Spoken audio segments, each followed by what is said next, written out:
le panetier. Mtu wa pili ambaye mfalme alikuwa anahitaji akuwe pembeni yake, na ni mtu mwenye anajua ni mtu wa maana tena wa confiance, mwenye hapashwe kumtrahir, alikuwa anakuwa bibi yake. Tuko pamoja? Mke wake. Na mtu wa tatu mwenye alikuwa wa confiance, alikuwa banamuita le chasson. Chasson ni ule mwenye anasema munyweshaji. Maana yake nini? Anakamataka mvinyo, anakunywa, akishakunywa njo mfalme atakunywa kwa ile mvinyo. Sasa huyu munyweshaji alikuwa mtu wa maana. Ya kwa kwanza ni wenye anajokipenda nini? Mukate. Wa pili mke wake. Wa tatu munyweshaji wa mvinyo. Sasa angalia, Nehemia alikuwa nani? Nehemia ni nani? Munyweshaji. Tuseme munyweshaji, degustateur de vin. Alafu tukafata ile detail aetu, Nehemia alikuwa munyweshaji mwenye anapimaka mvinyo ya mfalme. Mara moja tutasema basi tunamtia pembeni, na baje banasemaka banaota Ukristo ya mtu banabuota, ase tunaota Ukristo ya huyu. Mpendwa, ukafata mapeti detail, unaweza shindwa na unakuwa kikwazo kumaono ya mzuri yenye ingeliweza kukusaidia.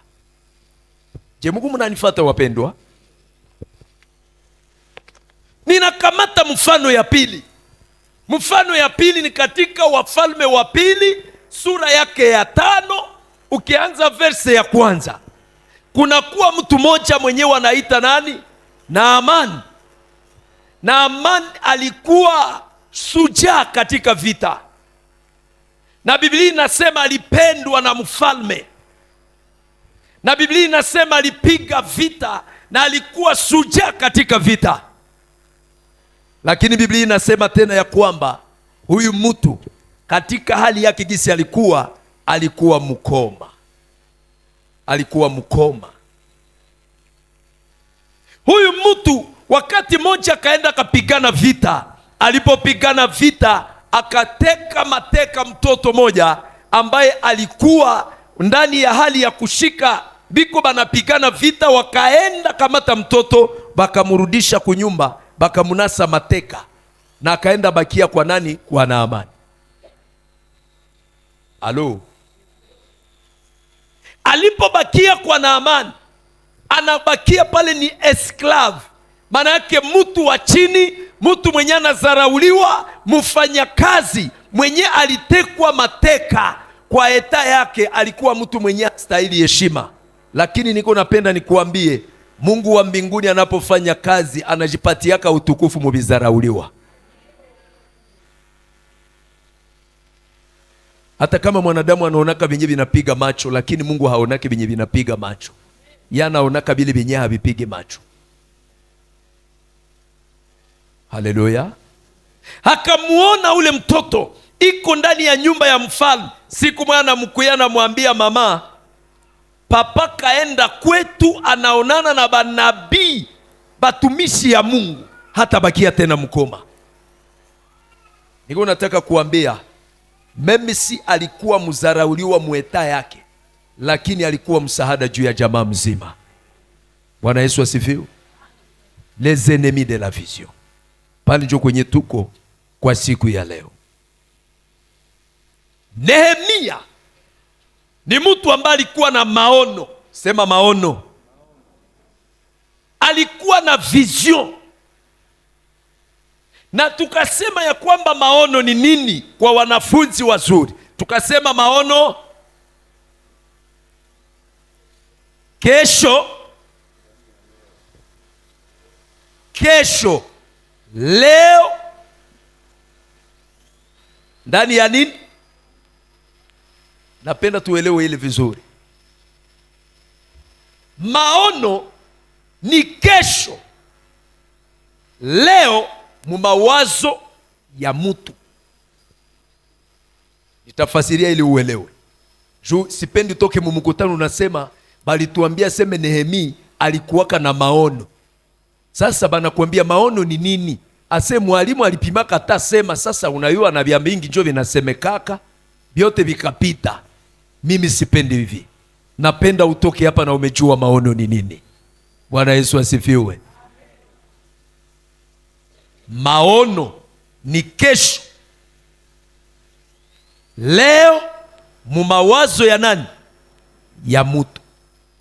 Kwa mfano, unaweza kuwa na maono ya kujenga nyumba. Kesho nitajenga nyumba. Ninapenda nijenge nyumba. Maana yake mkichwa yako uko deja na nyumba na hauyaijenga. Tunaelewa maono sasa? Ni kesho mumawazo ya mtu. Mina zoea sema hivi, banaweza kunyang'anya makuta, banaweza kunyang'anya pesa, banaweza kunyang'anya kila kitu, lakini habata kunyang'anyaka neema na habata kunyang'anyaka maono. Elewa ile kitu, habawezi kunyang'anya maono. Sema maono. Uliza mwiko pembeni yako una maono gani? Mwambie vile. Maana pasipo maono hakuna kwenye unaenda. Hakuna kwenye unaenda.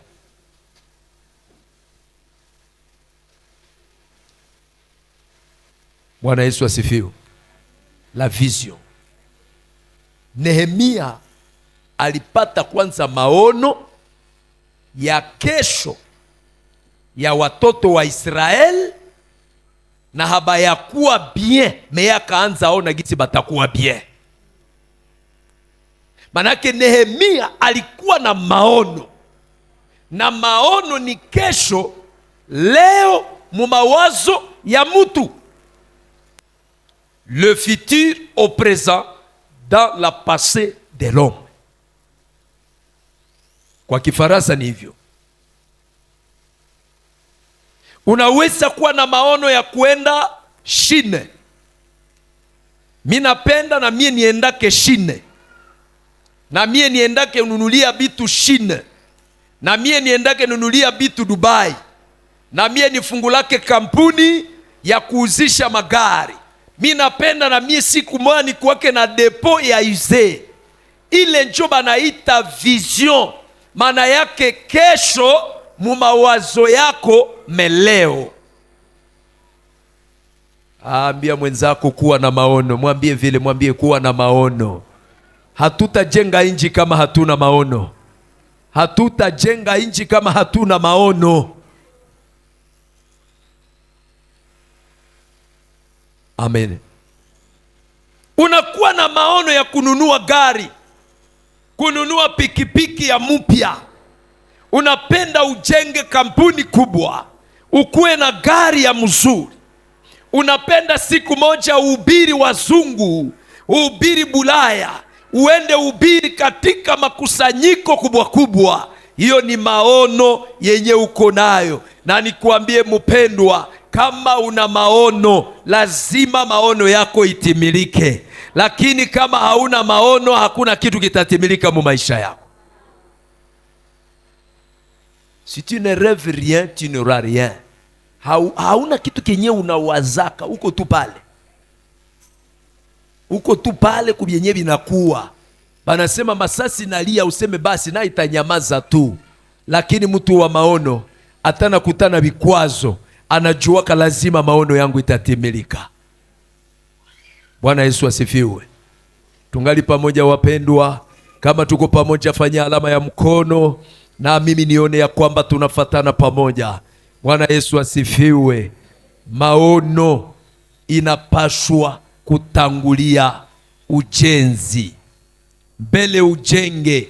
Aliyejenga hii nyumba, mimi najua leo tuko hapa, lakini mbele kuweze kuwa hii jengo, kuna mwenye alipataka hii jengo ndani ya akili yake, akasema pale kutajengewa hivi. Na leo tuko ndani ya matimilifu ya maono ya mtu. Kuna mwenye alikuwaka na maono ya hiki kitu hapa. Bwana Yesu asifiwe. C'est pourquoi tu dois avoir une vision. levons-nous et bâtissons, simameni tujenge, lazima tuwe na maono. Tuone adui ya maono. Tulisema kuna aina mbili ya maadui ya maono. Adui mbili ya maono. Unapenda ukue nani kesho? Unapenda ukue na nini kesho? Unapenda kesho ufikie wapi? Wakati mtu yuko na maono, anatumikaka kulingana na maono yake. Lakini mtu mwenye hana maono, leo banaweza sema tumeuzisha parcel, tunakupatia $10,000, tunakupatia $50,000. Kama hauna vision, 2 mois ni ya mingi kama ile pesa haiyaisha, na hakuna kitu kenye kitafanya. Pasipo maono ni kufa na kuangamia na kupoteza wakati. Lazima ukuwe na maono. Pasipo maono utakawia ndani ya shida. Alo, sema maono. Adui ya kwanza ya maono, tuseme ni maadui wa ndani, les ennemis internes. Maadui wa wapi? Wa ndani. Adui ya kwanza ya maono yako, adui ya kwanza ya maono yangu iko ndani yako. Adui ya kwanza ya maono ya mtu anakuwa ndani mwake. Mtu yeye peke ndio adui ya maono yake. Utasema je, nitakuonyesha. Asubuhi nilikupa mfano ya Gideoni. Gideoni, Mungu alimjua gisi yeye hajijue. Mungu alimuona Gideoni kuwa bingwa, mpiganaji wa vita. Lakini huyu Gideoni, yeye alipojiona akasema siko kitu. Kuna wakati mtu anaweza kuwa kikwazo kwa maono yake. Adui ya maono ya mtu wa kwanza, nimesema ni mtu yeye peke. Nisaidie, ambie mwenzako usiwe kikwazo kwa maono yako. Haleluya. Namna gani mtu atakuwa kikwazo? Kitu ya kwanza, uoga. Uoga.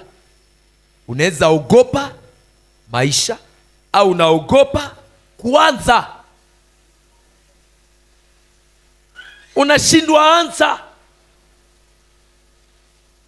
Tunasema simameni tujenge.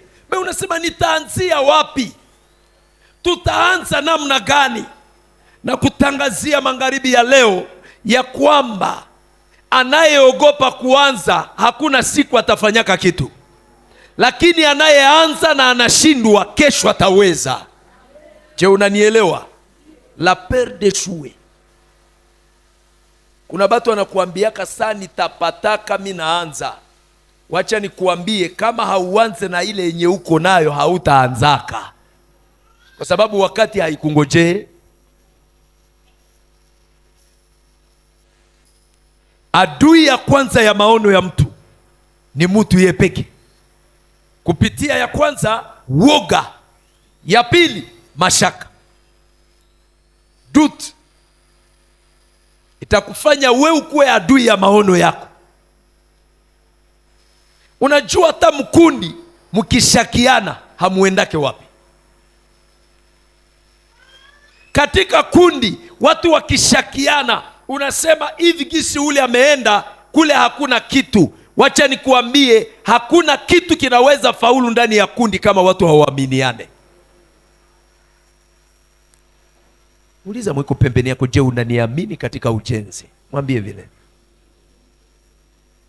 Sike kweli tutajenga pamoja na we, ama uko unaniona unasema huyu naye hawezi weza kitu. Wacha nikuambie mfano moja, pamoja tutajenga na umoja ni nguvu. Haleluya. Siku moja tembo ikavuka maji. Wakati tembo ilianza tembea juu ya kilalo, iko natembea juu ya kilalo, kilalo ikashindwa kusiporte uzito. Sasa inashindwa kusiporte uzito, kilalo ikakatika. Akumbe ile tembo wakati ilikuwa kanavuka kilalo, yulu yake kulikuwa kanzi isha ikala juu ya tembo. Sasa wakati biko wanavuka kilalo, kilalo inakatika, saba nafika ngambo ingine, kilalo wakati ilikatika, tembo tu ikakazana iko naenda. Sasa ile nzi kasema, na mie nilikata kwa ile kilalo. Alo, niko napenda nikuambie, hata hauna nguvu leo, hata leo unaonekanaka hauonekane. Unajua kuna watu wenyewe wanafanyaka namuna yote basikuone, lakini kuwa nasema pamoja tulikata kilalo.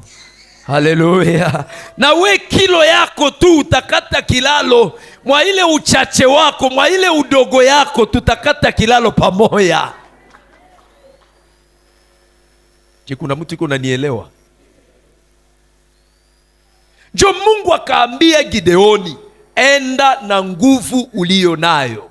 Wakati Gideoni anasema jamaa yangu ni ya wamaskini, lakini Mungu anasema una nguvu. Ndio maana Biblia inasema ya kwamba wakati tuko wadhaifu, Mungu anakuwaka nguvu yetu. Mungu ni nguvu ya wadhaifu. Wale wenye hawana jina anakuwaka jina yao. Wale wenye hawana na samani, Mungu anafanya kuwa wana samani. Wale wenye hawaonekanake, Mungu anafanya waonekane.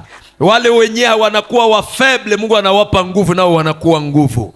Ndio maana unasikia Paulo anasema ninaweza yote katika yeye anayenitia nguvu. Hatutajenga nchi kama hatuaminiane, hatutaweza. Bwana Yesu asifiwe. Adui ya maono ya mtu ni ule wa ndani, kupitia woga, kupitia mashaka. Kitu ya tatu, kupitia vyenye unaona, vyenye unasikia na vyenye unaishi. Kuna mtu akasikia tu taarifa ya habari, tunawatangazia ya kwamba tena kuna majeshi ambao walifika sehemu fulani, sasa huko walipora mali ya watu na watu wote wamerudi wa maskini. Mara mwana anasema hii inji itakuwaka tena bien. Wacha nikuambie ya kwamba hata mambo yanakuwa mabaya, lakini kutasimama mtu mwenyeko na maono, na ule mtu wa maono atasimama kwa ajili ya ujenzi wa nchi. Na huye mtu ukemuona, ungana naye ili tujenge pamoja. Bwana Yesu asifiwe. Usivunjike moyo. Nilikuwa naomba na mama moja, bwana yake alikuwa mlevi. Tukaingia mkipindi ya maombi. Tulipoingia mkipindi ya maombi, akarudi nyumbani, akaniambia sasa nilitoka, nilikutana sasa mara hiyo alishajichafua, analewa, anaharibisha kila kitu, na chumba kuingia ndani nikashindwa. Akasema, nikajiuliza kipindi tuliingia ndani ni ya nini? Mina waza na wewe unaweza kuwa na situation sawa ile.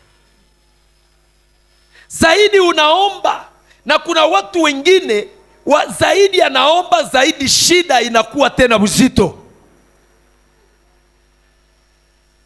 Na kuna wengine wanajiuliza, je, wakongomani wanaombaka au hapana? Wajibu waambie tunaombaka. Nikamwambia ule mama, hata kama leo amejichafua, amefanya hivyo, iko na jichafua ya mwisho. Wakati mtoto mwenye alikuwa na kifafa alifika mbele ya Yesu, aliangukaka kwanza, na sasa alianguka tena katosha pofu, na njoo sasa uponyaji kakuya. Niko nataka ambia mtu moja, hakuna kuinuliwa yenye na tangulizi waka na furaha. Kuinuliwa yote na tangulizi waka na mateso. Kama uyapita mu mateso inakuandaa na unapitia pale, acha nchi yetu ipite ndani ya mateso, lakini mimi na wewe tutasimama na tutajenga. Hata vitu vimeharibika, lakini tunaamini Mungu wetu atasimama. Bwana Yesu asifiwe. Amen. Bwana Yesu asifiwe. Adui ya maono iko wapi? Ndani ya mtu. mashaka, woga na nini, vyenye unaishi, vyenye unaona na vyenye unafanya nini, unasikia, binaacha unasema basi habitawezekanaka tena. Kisichowezekana kwa mwanadamu, kwa Mungu kinawezekana.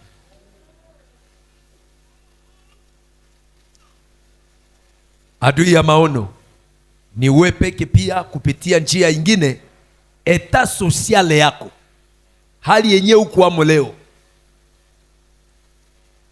Gideoni alisemaka jamaa yangu ni wanani? Ni wa maskini sana. Kuko maskini na maskini tena sana na kabwera. Meya anasema jamaa yetu ni wa maskini sana. Anasema tena mimi njo wa mwisho mjamaa yetu. Iko saa mtu mwenye angali ananunua tomate, saa mtu ananunua tomate ya nini? Ya 100 francs ya mafuta, tomate ya mafuta. Kisha unamwambia hapa karibuni utaanza kula manono, utaanza kuwa bien. Acha nikuambie mpendwa, kukua bien haiko mwenye wewe unawazia, lakini kukua bien ni kukua kwanza na Mungu. Uhusiano yako na Mungu, kisha na Mungu tena anakubariki kipesa, kivitu, maana baraka njoo inaletaka bile. Mtu husaulu unamwambia kesho vitu vitakuwa bien. Eta enyiko nayo inaweza kuwa adui kumaono yenye Mungu iko naye. Unaona leo yangu, lakini mimi napenda useme magharibi ya leo, leo yako isikutishe. Ambia mtu mwenye iko pembeni yako, leo yetu isitutishe wapendwa. Katika maombi ya Nehemia alisema, Baba sikia maombi ya mtumishi wako, akasema sikia maombi ya watumishi wako pia. Nehemia hakuomba saa mtu mwenye anawaza vitu vitaharibika. Mtu wa maono anasemaka vitu na naamini vile vitu, hapana kusema vitu vyenye hauamini. Unajua mimi nasemaka mtu anaweza omba dakika 2 na naamini, anashindia mwenye aliomba saa 2 na haamini. Unaweza faa saa 2 uko nasema Baba tenda, Mungu fungua njia, lakini Mungu anapokuona anasema, je, unaamini vyenye uko nasema? Nehemia aliamini vyenye uko nasema. Walipomwambia Wayuda waliosalia wanateswa, wanaangamizwa, wako katika ziki kubwa, akasema kitu kenye mimi naweza fanya ni kuwaombea. Ndio mimi naambiaka watu, mtu usikosake mtu wa kukuombea. Kuwa na barafiki mtelefoni, mimi usikosake rafiki mtelefoni wa kukuombea. Kuna mtu mwana kuombeaka mtelefoni, bioko tu na wa kukuchekesha tu na wa kukufurahia. Nehemia alijua maombi itasaidia taifa la Mungu. Tawasaidia. Amen. Eta yako, hali yako yenye uko nayo leo, isiache isikuwe adui ya maono yako. Kitu ingine ni vyenye ulishakashindwa zamani, vyenye ulishindwa jana, vinaweza acha vinakuwa adui kwa maono yako. Kuna watu wengi mpendwa, akianza ongea na we, anazungumuza, anakuonyesha kutapa shida kuliko kutapa Mungu. Unanielewa mpendwa? Kutapa nini? Shida kuliko kutapa Mungu. Nimeshaongea na mtu wa vile, akaniambia, pastor, nikakuelezea shida zangu hautaweza simama kwa ile kiti. Nikamwambia, ni shida gani yenye taacha nisishindwe nisisimame na kukiti? Akaniambia, niko na shida za buzito zilishaka peze na zinapeze sana. Sasa nikakwambia nazo mimi nakusikilia huruma, hautasimama pale. Halo. Bale njo batu wenye banatapaka shida kuliko kutapa Mungu. Mwisho nikamwambia kitu kimoja kenye nitakuambia, hakuna kitu kenye kinaweza mshinda Mungu. Nikamwambia mwenye alitiaka njia mubahari nyekundu hata shindwa kutia njia mwa hii probleme nyuko nayo. Nikamwambia hata shida yako inapeze, hata ingine shida, unajua kuko shida zenye batu banawezaka nyamazia. Anajua nikasema ni aibu. Wacha nikuambia, hata unainyamazia wenjo inatesa, lakini Biblia inasema tuambie Mungu shida zetu, kwa sababu yeye njiko na majibu kwa probleme zetu. Ushainyamazia siku mingi me haikusaidie, na umeinyamazia haiishe. Sasa kuna wengi anafikiriaka, anaangalia nilishindwa, nikaanza ize, mimi nashindwa, nikauzisha pomme de terre nikashindwa. Anaangalia batu balipima kafanya hivi bakashindwa. Napenda nikuambie, adui ya maono yako ni maesheke zako za jana, tes échecs du passé.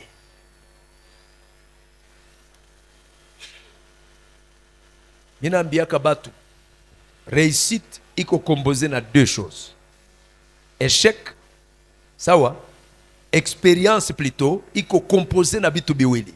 Expérience iko composé na bitu biwili: réussite na échec. Habata semaka uliweza kama haukushindwa. Na niko nataka kuambia ya kwamba aliyetengeneza hiki chombo kinatuangazia leo, aliyetengeneza hii ampule alishindwa kama mara 909 fois. Sa alishindwa mara 909 fois, njo ya ingine yenye alipima, njo akaweza, njo ampule ikaanza waka. Niko na kuambia na we hauyashindwa mara 909 fois, lakini kitu kinakukosea ni courage na kujua ya kwamba binye biliharibika jana binaweza tengenea kesho. Na ndio maana nimesema maono adui yake ni maesheke zako za jana. Mungu atusaidie sana. Jina la Bwana libarikiwe. 2. Les ennemis externes. Maadui wa nini? Wa nje. Maadui wa nje wako wa maono. Na wale maadui shetani anaweza barekrite ama anawaweka ili tu ushindwe, usiendelee mu maono yako. Alo,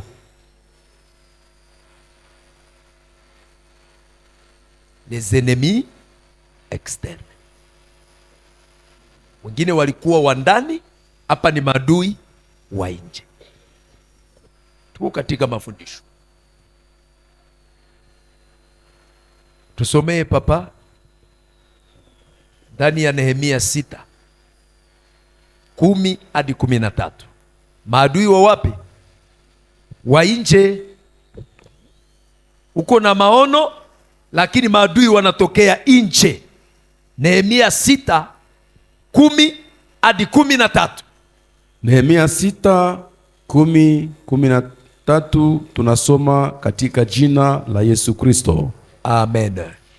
Nikakwenda kwa nyumba ya Semaya mwana wa Delaya mwana wa Mehetabeli aliyefungwa. Akasema, tukutane pamoja nyumbani mwa Mungu, hekaluni, na tufunge milango ya hekalu, kwa maana watakuja kukuua. Ndiyo, usiku watakuja kukuua. Nikasema, mtu kama mimi atakimbia? Na ni nani kama akiwa kama mimi atakaye ingia hekaluni ili kuponyesha maisha yake? Sitaingia. Nikatambua na tazama, Mungu hakumtuma yeye. Akumbe Mungu hakufanya nini? Hakumtuma yeye. Hakumtuma. Lakini alifanya unabii huu juu yangu kwa sababu Tobia na Sanibalati walimkodesha. Kwa sababu hii alitumwa ili niogope na kufanya hivi na kukosa, nao wapate kuwa na neno kwa habari mbaya, ili wanishutumu. Amina. Amen. Les ennemis externes, ce sont les proches, watu wa karibu na wewe. Tuko pamoja? Les proches. Angalia, batu banaenda kodesha, banalue profete aende aongee uongo, sini vile? Banamulue aende aseme uongo, ijapokuwa haiko kweli. Adui anaposimamisha kwamba kukue vikwazo juu ya maono yako, atapitia batu ya karibu yako. Na wakati wale watu wanapitiwa, mpendwa, maono yenye uko nayo, kama hauna msimamo, kama hauna bidii, na kama hauna determination, mpendwa, unaweza rudia nyuma na waza akose nimedanganyika. Lakini Mungu hawezi patia mtu maono na akakuacha pasipo kutimiza ile maono. Bwana Yesu asifiwe.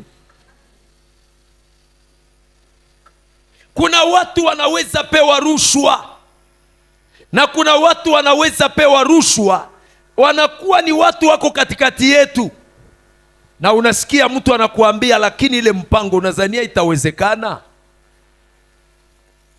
Alo, hata mkutano sawa hii, shetani anaweza inua vitu kama na vile. Kuna wengine atante yao ni eshek, ukashindwa, banasema Mungu alitufunuliaka. Me ukaweza abezi sema Mungu alibafunuliaka. Mungu atusaidie sana. Na unasikia watu wengine wanaweza kodeshwa kwa kunena mabaya, kwa kuogopesha na kuleta unabii ya uongo ili kwamba maono isitimilike. Les ennemis externes existent. Biko.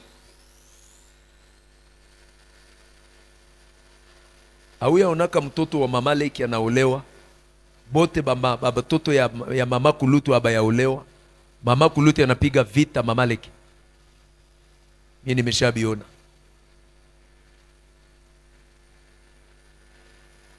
Kama tutasimama na kusema tunajenga, na kama bale maadui wa nje benye banapigana na maono, biko bataacha maono yetu sitemiliki. Haleluya, haleluya. Deux, mwa ile tu maadui wa nje, les négativistes. Les négativistes, yani benye banatuvunja moyo. Sanbalat na nani? Na Tobia. Ambia mwenzako usiwe Sanbalat. Mwambie vile. Sanbalat ni batu biko karibu na Nehemia. Sanbalat ni batu benye banajua Nehemia. Sanbalat ni batu benye banaelewa Nehemia. Lakini Nehemia hakusede kwa maneno ya Sanbalat na Tobia, kwa sababu alijua aliyenipa maono lazima tatimiza maono.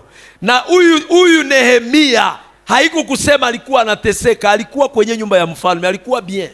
Mimi alitafuta njo uzuri ya watu wengi. Tukatafuta uzuri ya nchi.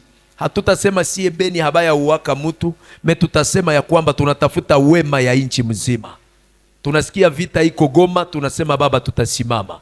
Tunasikia vita iko Walikale, tunasema baba tutasimama. Kwa sababu tunatafuta nchi yetu ikuwe na amani na salama. Na ndio maana wakati unakuwa na maono, hauangali yake makapasite, hauangali yake kwenye unatokea, mewe unaangali yaka kwenye uko unatafuta ufikie. Haleluya. Amen. Sikia maneno ya Sanbalat na Tobia, les négativistes. Ndani ya Biblia wanasema nini? Tusomee. Shairi la ngapi? Tunasoma Nehemia sura ya 2 verse ya 10. Tusomee. Nehemia 2:10. Tunasoma katika jina la Yesu Kristo. Na wakati Sanibalati Muhori na Tobia mtumishi Muamoni waliposikia habari hizi, wakahuzunishwa sana, kwa kuwa mtu amekuja kutafuta heri kwa wana wa Israeli. Achia kwa hapa. Mtu anakia tafuta nini? Heri. Naambiaka watu, wakati yenyewe unataka ingia mubaraka, usizubae. Na ukishaingia mubaraka, usizubae. Lakini mbele baraka ifike, kuna kuwaka vita. Banasema kuko mtu mwenye anatafuta uheri ya wanani? Na ya Waisraeli. Hapana. Banachukia. Kuna batu benye banasikiaka banasema batakupatia kitu, banachukia. Ndio mimi naambiaka mtu bakakuahidia kitu, hapana kukitangaza. Tulisema jana siri ni ya lazima. Sababu za vita tuliziongea. Kutokuchunga siri ni sababu ya vita. Lakini wao walipopata tu habari ya kwamba Nehemia anatafuta uheri, kuna watu wenyewe wakasikia vita inaisha Kongo, batagonjwa, banaingia mubitanda. Lakini niko nataka kuambia uheri yetu ni haki yetu. Na isema leo uheri wetu ni haki yetu sisi Wakongomani. Tuko na droit kwa ile uheri. Sisi Wakongomani tunasema na tunadai ya kwamba uheri wetu ni haki yetu. Tobia na Sanibalati wakasikia, wanachukia kusikia habari ya kwamba kuna kuwa ujenzi ya ukuta na kuna watu wenyewe wanataka toka katika utumwa waingie katika maisha ya uheri. 19.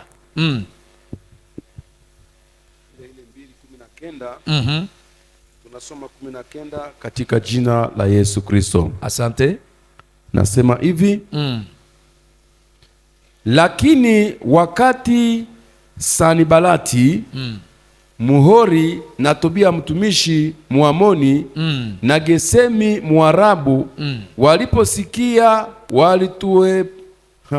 walitucheka na kutuzarau. Wakasema, ni neno gani hili munalolitenda? Mutaasi juu ya mfalme. Haleluya. Amen. Waliposikia Sanibalati na Tobia wakafanya nini? Wakatucheka na kutuzarau. Na wakatuzarau.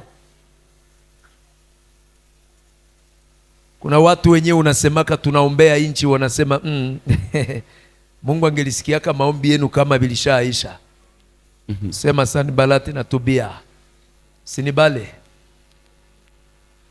Wanasikia habari ya kwamba hakika ukuta itajengwa, lazima tutaungana na tutajenga. Wanasema nyie munataka tafuta shida na mfalme. Ule ndio Sanibalati na Tobia. Lakini mimi napenda majibu ya nani? Ya Nehemia. Haleluya. Mimi napenda majibu ya Nehemia. Verse 20 nasema nini? Halafu nikawajibu na kuambia, Mungu wa mbingu, wa mbingu, yeye atatubariki, donnera le succès. Kwa hivi sisi watumishi wake tutaondoka na kujenga.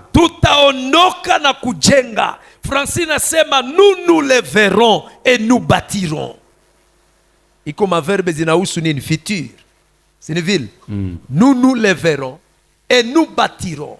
Kwa sababu iko na kiri maneno yenye iko nayo deja, iko na vision. C'est le futur au présent dans la pensée de l'homme. Manake anasema tutasimama na tutajenga. Nikawajibu, Mungu wa mbinguni atatubariki. Sawa? Manake wao wanaona kushindwa, lakini mtu wa maono anasema tutaweza. Wakati vitu wako na kungoya utashindwa, mewe mtu wa maono sema nitaweza. Njoo mtu wa maono. Haleluya. Anasema lakini nyie, vous n'avez ni part ni droit ni souvenir da Jerusalem. Anasema nyie ku Yerusalema, nyie hamuna hata kitu, hamuna kenye mnaweza fanya juu ya Yerusalema. Niko napenda nikuambie, kuna mtu anaweza kutosha kwenye uko na hakuna kwenye anakupeleka, na kuna mtu anaweza kuaminisha maneno yenye haitakusaidia, lakini naomba ndani mwako uamini yenye vitakusaidia kesho. Je, naeleweka? Ndio. Wapendwa, je, niko naeleweka? Ndio. Hii ni maneno ya Mungu. Roho Mtakatifu akueleweshe na Roho Mtakatifu anieleweshe. Maombi yangu ni kusema nini? Uelewe ya kwamba Sanbalat na Tobia ni maadui wa nje.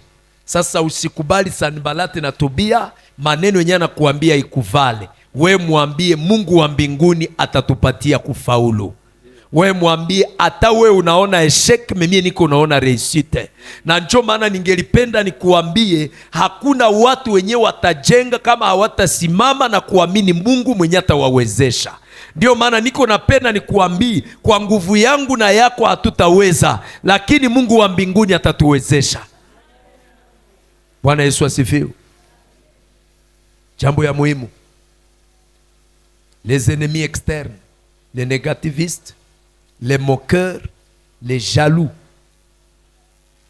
Ba jaloux biko bakasikia umepata kazi, utaenda tumikia Kinshasa, ase eske huko atana jamaa Kinshasa weye, lakini mwambie, lakini mimi nimejua nimepita kitu kimoja kenye mimi najua nimepita.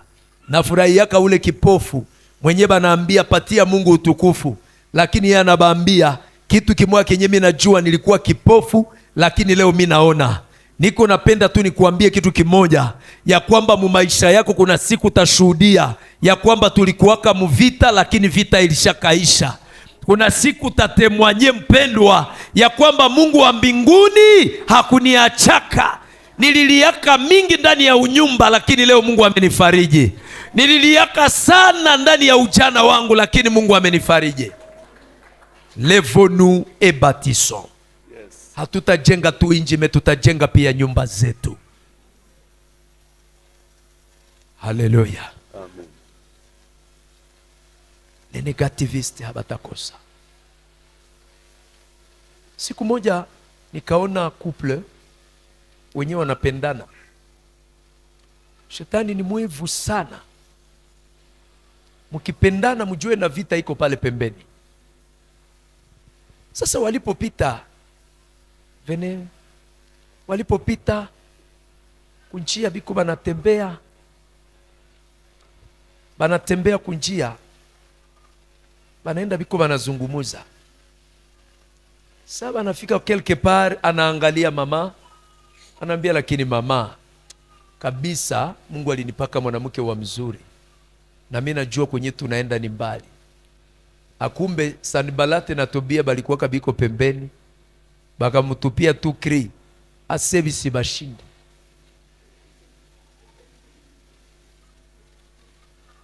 Naongea na mtu moya kukuambia ya kwamba ukiwa na maono, tosha masikio yako kwa biote binyo utasikia, lakini wewe ona maono yako. Nimesema uheri wa Kongo, tumefika wakati ya kuutafuta mpaka tutaupata. Na ndio maana tumesema tutasimama na kujenga. Hata tutasikia masemi ya kwamba visitushinde, lakini sisi tunasema habita tushinda, kwa sababu pamoja na Mungu. Pamoja na Mungu. Haleluya. Amen. Pamoja na nani? Na Mungu. Sasa wakati waliambiaka ile couple aseme bisibashinde, nabo bakamwambia nini? Nikasikia biko banasema bingelikuwaka vya kutushinda kama bilishaka tushinda. Maramua ule mtu akaregea.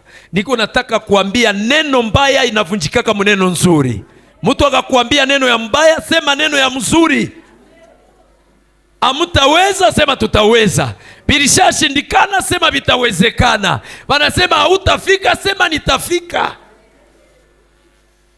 Bwana yako hata badilikaka, sema atabadilika, kwanza alishaanza badilika.